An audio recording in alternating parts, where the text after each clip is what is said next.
राधाकृष्ण विखे पाटील आणि विजय वडेट्टीवार यांचा थोडक्यात परिचय आपण पाहूयात।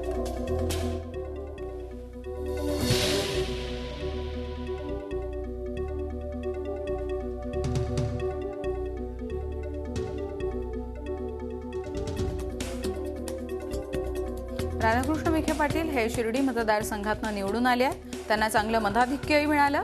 पश्चिम महाराष्ट्रातले मराठा नेते म्हणून त्यांना सगळेच ओळखतात।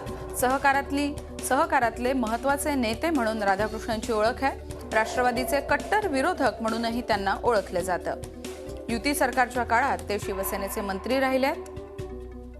तर विजय वडेट्टीवार जे आता उपनेते म्हणून काम पाहतात। विदर्भातील आक्रमक आमदार म्हणून विजय वडेट्टीवार परिचित आहेत। चंद्रपूर जिल्ह्यातल्या ब्रह्मपुरीमधून ते चौथ्यांदा विधानसभेवर निवडून आले आहेत।